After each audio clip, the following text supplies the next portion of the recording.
As far as I'm concerned, frankly, looking at the building and getting stuck on the escalator, they still haven't finished the job. They still haven't finished. That was years ago. The project was so corrupt that Congress actually asked me to testify before them on the tremendous waste of money, because it turned out that they had no idea what it was, but they knew it was anywhere between $2 and $4 billion as opposed to $500 million with a guarantee. But they had no idea, and I said it cost much more than $5 billion. Unfortunately, many things in the United Nations are happening just like that, but on an even much bigger scale, much, much bigger. Very sad to see. Whether the UN can manage to play a productive role, I've come here today to offer the hand of American leadership and friendship to any nation in this assembly that is willing to join us in forging a safer, more prosperous world. And it's a world that we'll be much happier with. A dramatically better future is within our reach. But to get there, we must reject the failed approaches of the past and work together to confront some of the greatest threats in history. There is no more serious danger to our planet today than the most powerful and destructive weapons ever devised by man, of which the United States, as you know, has many. Just as I did in my first term, I've made containing these threats a top priority, starting with the nation of Iran. My position is very simple. The world's #1 sponsor of terror can never be allowed to possess the most dangerous weapon. That's why, shortly after taking office, I sent the so-called Supreme Leader a letter making a generous offer. I extended a pledge of full cooperation in exchange for a suspension of Iran's nuclear program. The regime's answer was to continue their constant threats to their neighbors and U.S. interests throughout the region, and some great countries that are right nearby. Today, many of Iran's former military commanders, in fact, I can say almost all of them, are no longer with us. They're dead. And 3 months ago, in Operation Midnight Hammer, 7 American B-2 bombers dropped the 14 30,000-pound each bombs on Iran's key nuclear facilities, totally obliterating everything. No other country on earth could have done what we did. No other country has the equipment to do what we did. We have the greatest weapons on earth. We hate to use them. But we did something that for 22 years people wanted to do.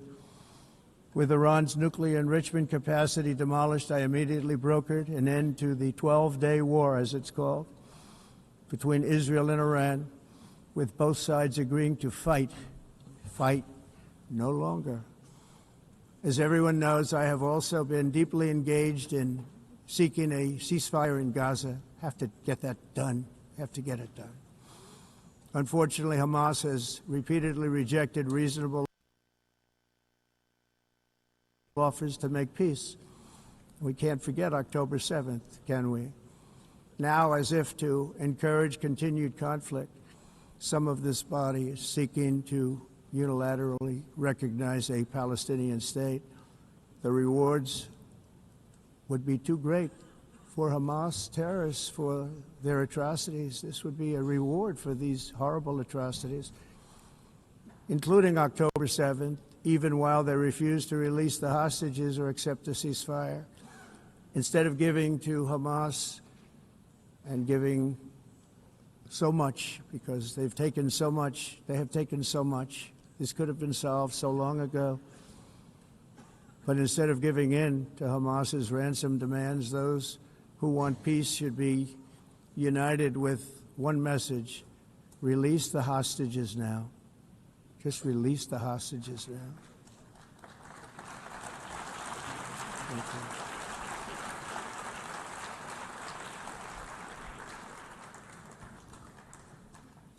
Thank you. As we have got to come together, and we will come together, got to get it done. We have to stop the war in Gaza immediately. We have to stop it. We have to get it done.